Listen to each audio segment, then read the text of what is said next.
بسم اللہ الرحمن الرحیم۔ السلام علیکم۔ تحفہ یا علی مدد ولسر نیوز بلیٹن کے ساتھ محمد عباس کاظمی حاضر خدمت ہے۔ سب سے پہلے ہیڈ لائنز۔ دہشت گردی کو مسلک و مکتب صوبوں کے ساتھ نتھی نہ کیا جائے، قائد ملت جعفریہ آغا سید حامد علی شاہ موسوی کا انتباہ۔ علامہ ڈاکٹر غضنفر عباس کو تحریک نفاذ فقہ جعفریہ کا مرکزی جوائنٹ سیکرٹری نامزد کر دیا گیا۔ کلام اور مناظرے کے مؤسس شیخ مفید علیہ رحمہ کی برسی پر ولسر کی خصوصی رپورٹ۔ مولا کائنات علی بن ابی طالب کے معجزے سے عراق کے صوبہ انبار میں جاری ہونے والا معجزاتی چشمہ۔ اب خبریں تفصیل کے ساتھ۔ دہشت گردی کو مسلک و مکتب صوبوں کے ساتھ نتھی نہ کیا جائے، انسانیت دشمنوں کے لیے ہمدردیوں کے جواز پیدا کرنے سے اجتناب کیا جائے، گڈ اور بیڈ کالعدم کا تصور ختم کیا جائے۔ قائد ملت جعفریہ آغا سید حامد علی شاہ موسوی کا حکومت کو رسوا اور ریاست کو بلیک میل کرنے پر زبردست موقف سامنے آیا ہے۔ کالعدم جماعتوں کو الیکشن لڑایا گیا، وزارت مذہبی امور میں ان کا آنا جانا اور اربوں خربوں کے اثاثے، آخر ان سب کا حل کیا ہے؟ تفصیل جانتے ہیں بو علی مہدی کی اس رپورٹ میں۔ سپریم شیعہ علماء بورڈ کے سرپرست اعلیٰ قائد ملت جعفریہ آغا سید حامد علی شاہ موسوی نے کہا ہے کہ 40 سال سے کہہ رہے ہیں دہشت گردی کو مسلک مکتب صوبوں علاقوں سے نتھی نہ کیا جائے، انسانیت دشمنوں کے لیے ہمدردیوں کے جواز پیدا کرنے کی بجائے ان کے مکروہ چہرے بے نقاب کیے جائیں۔ صدارتی اور وزارتی مشاورتی اجلاسوں میں کالعدم جماعتوں کو بلوا کر حکومت کو رسوا کیا جا رہا ہے۔ انتہا پسند جماعتوں کے صرف نام ہی نہیں، کام پر بھی پابندی لگائی جائے، گڈ اور بیڈ کالعدم کا تصور ختم کیا جائے۔ بلیک میلنگ اتنی عروج پر ہے کہ ریاست دہشت گردوں کی سرپرستی اور فنڈنگ کرنے والے ممالک سے بھی احتجاج نہیں کر سکتی۔ معمولی مفادات اور ووٹیں تقسیم کروانے کے لیے کالعدم جماعتوں کے الیکشن لڑنے کے راستے ہموار کیے گئے۔ قوم کی بدقسمتی ہے کہ روزانہ بھاشن دینے والے اینکرز کو بھی کالعدم جماعتوں کے نام اور حقیقت معلوم نہیں۔ متشدد اور انتہا پسند جماعتیں سیاستدانوں کے لیے پریشر گروپ کے طور پر خدمات فراہم کرتی ہیں۔ وہ راستے بند کیے جائیں جن کے ذریعے کالعدم جماعتیں اور ان کے ہمدرد امن کمیٹیوں سے نظریاتی کونسل تک پہنچ رہے ہیں۔ وزارت مذہبی امور میں کالعدم جماعتوں کا متواتر آنا جانا ہے۔ آج کالعدم جماعتوں کو فطرے اور کھالوں کی ضرورت ہی نہیں، وہ اربوں خربوں کی مالک ہیں۔ کوئی نیب سیاستدانوں کی طرح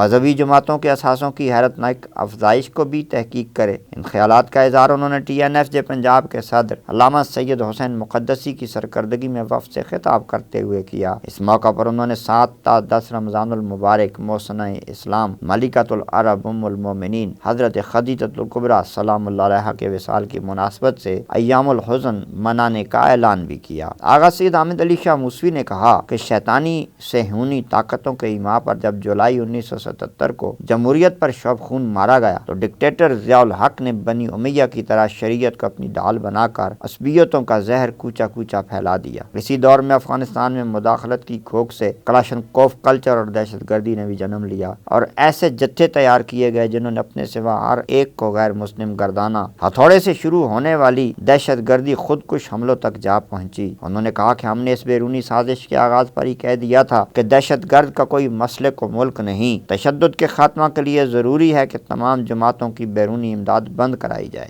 دہشت گردوں کی سرپرستی کرنے والے ممالک سے احتجاج کیا جائے، فرقہ، مسلک، زبان یا کسی بھی عصبیت کے نام پر الیکشن میں حصہ لینے کی روک تھام کی جائے۔ بدقسمتی سے پے در پے تمام حکومتوں نے مصلحت، بلیک میلنگ اور خوف کی وجہ سے دہشت گردوں کو پنپنے کے مواقع فراہم کیے اور پہلی بار مشرف دور میں دہشت گرد جماعتوں پر پابندی لگانے کا سلسلہ شروع ہوا، اور پھر ظلم یہ کہ سیاسی جماعتوں کے پریشر کے طور پر کالعدم جماعتوں کی صدر مشرف سے ملاقات بھی کرائی گئی۔ ایسے حالات میں دہشت گردی نے خاک ختم ہونا تھا۔ آغا سید حامد علی شاہ موسوی نے کہا کہ اس وقت 85 گروپ کالعدم ہیں، لیکن سارے وج تج کر نئے ناموں سے کام کر رہے ہیں۔ حکومت نے محض وقتی پریشر کو کم کرنے کے لیے پابندیاں لگائیں، پھر مفادات کے لیے ان پابندیوں کو خود ہی ہوا میں اڑا دیا۔ کالعدم رہنما الیکشنوں میں حصہ لیتے ہیں، یہاں تک کہ انہیں سیر و سیاحت کرائی جاتی ہے، تحفوں سے نوازا جاتا ہے، چینلوں پر بلا کر تجزیے کرائے جاتے ہیں، نظریاتی کونسل امن کمیٹیوں میں ان کے نامزد کردہ افرادوں کو شامل کیا جاتا ہے۔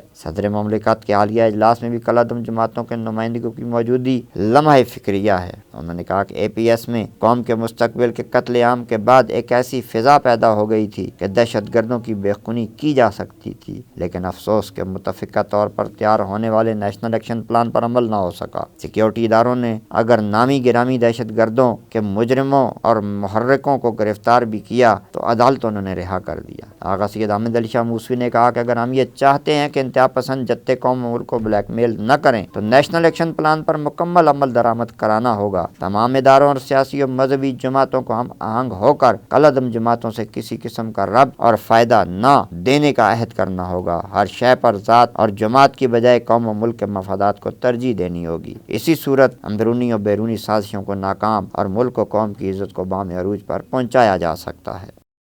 علامہ ڈاکٹر غضنفر عباس ملک تحریک نفاذ فقہ جعفریہ کے مرکزی جوائنٹ سیکرٹری نامزد، حلف برداری کے بعد اپنی ذمہ داریاں سنبھال لیں۔ مشن محمد و آل محمد کے لیے دستور العمل کے مطابق جدوجہد جاری رکھنے کا عزم۔ تفصیل سید ذریت عباس کی اس رپورٹ میں۔ تحریک نفاذ فقہ جعفریہ کے رکن سپریم کونسل ڈاکٹر علامہ غضنفر عباس ملک کو تنظیم کا مرکزی جوائنٹ سیکرٹری نامزد کر دیا گیا ہے۔ شعبہ تنظیم کی جانب سے جاری کردہ نوٹیفیکیشن کے مطابق انہوں نے اپنے عہدے کا حلف اٹھا کر کام شروع کر دیا ہے۔ ایک بیان میں ڈاکٹر غضنفر عباس نے اس عہد کا اعادہ کیا کہ وہ تحریک کے دستور العمل کے مطابق اپنی ذمہ داریوں سے عہدہ برآں ہونے کے لیے بھرپور کوشش کریں گے اور قائد ملت جعفریہ آغا سید حامد علی شاہ موسوی کے ہر لاہے عمل پر لبیک کہنے کے لیے ہمہ وقت تیار ہیں۔ محمد بن نعمان بن عبدالسلام المعروف شیخ مفید علیہ رحمہ کی رحلت کو 1029 برس بیت گئے۔ کلام اور مناظرے کے مؤسس کی یاد پیروان محمد و آل محمد کے دلوں میں آج بھی تازہ ہے۔ شیخ مفید علیہ رحمہ کی برسی پر ولسر اسپیشل میں خصوصی رپورٹ۔ 3 رمضان 413 ہجری رئیس المتکلمین سلطان المناظرین شیخ مفید علیہ رحمہ کا یوم وفات ہے۔ شیخ مفید علیہ رحمہ کو شیعہ کلام اور مناظر کا مؤسس ہونے کا شرف حاصل ہے، جبکہ ادب و شعر میں عالی مقام کے بھی حامل تھے۔ وہ خود فرماتے ہیں کہ ایک دن میں مجلس میں گیا تو ابن جوزی درس اخلاق دے رہا تھا۔ میں اس درس میں موجود تھا، جبکہ کسی کو خبر نہ تھی کہ میں وہاں موجود ہوں۔ تو ابن جوزی نے میرے شعر سے استشہاد کیا اور کہا کہ ابن المعلم یعنی شیخ مفید نے کیا خوب شعر کہا ہے۔ آپ کا نام محمد بن النعمان بن عبدالسلام ہے۔ آپ کی ولادت 11 ذی القعدہ 336 ہجری میں بغداد کے پاس اکبری میں ہوئی، اسی لیے اکبری اور بغدادی بھی ان کے القاب ہیں۔ آپ کا لقب المفید، کنیت ابو عبداللہ، جبکہ آپ ابن المعلم کے نام سے معروف تھے، چونکہ آپ کے والد گرامی واسط میں معلم کے فرائض سر انجام دے رہے تھے۔ معتزلی عالم علی بن عیسیٰ رومانی سے ہونے والے ایک مناظرے میں جب انہوں نے معتزلی عالم کے تمام استدلال کو باطل کرنے میں کامیابی حاصل کی تو وہ اس کے بعد سے انہیں مفید کہہ کر خطاب کیا جانے لگا۔ انہوں نے قرآن اور ابتدائی علوم کی تعلیم اپنے والد سے حاصل کی۔ اس کے بعد وہ اپنے والد کے ہمراہ بغداد گئے، جہاں انہیں بڑے بڑے برجستہ شیعہ اور اہل سنت محدثین، متکلمین اور فقہاء سے استفادہ کرنے کا موقع میسر آیا۔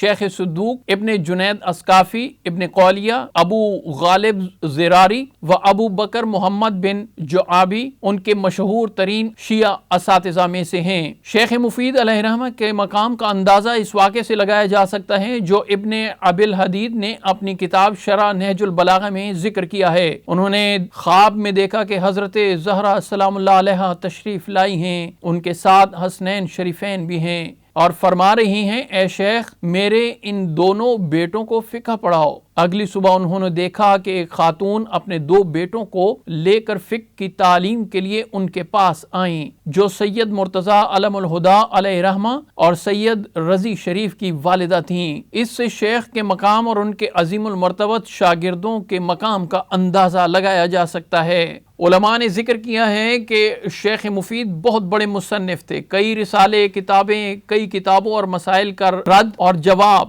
اور اس کے علاوہ اعمالی کو ملا کر آپ کی تقریباً 200 سے زائد آثار بنتے ہیں۔ محمد حسین نثار نے آپ کی کتابوں کی تعداد 512 لکھی ہے، جبکہ ان میں سے 14 ہم تک پہنچ پائی ہیں، جبکہ باقی تاریخ کے حوادث کی نظر ہو گئیں۔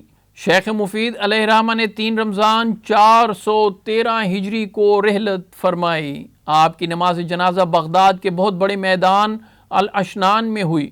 یہ میدان بہت بڑا تھا لیکن پھر بھی تنگ پڑ گیا چونکہ لوگوں کی بڑی کثیر تعداد جنازے میں شریک تھی۔ کہا جاتا ہے کہ آپ کی تشییع جنازہ میں 80,000 لوگ شامل ہوئے۔ ان شرکت کرنے والوں میں شیعہ، سنی اور عوام و خواص سبھی شامل تھے۔ آپ کی نماز جنازہ آپ کے شاگرد بزرگوار سید مرتضیٰ علم الہدیٰ نے پڑھائی۔ ان کی رحلت پر ان گنت مرثیے لکھے گئے اور پڑھے گئے۔ شیخ مفید کو 2 سال کی مدت کے لیے بغداد میں ان کے گھر میں دفن کیا گیا، پھر کاظمیہ میں امام جواد علیہ السلام کے پائنتی ابو جعفر ابن قولیہ کے پہلو میں دفن کیا گیا۔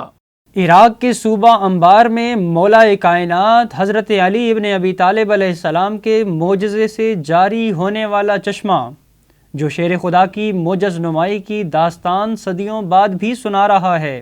تفصیل جانتے ہیں قاسم الحسینی کی اس رپورٹ میں۔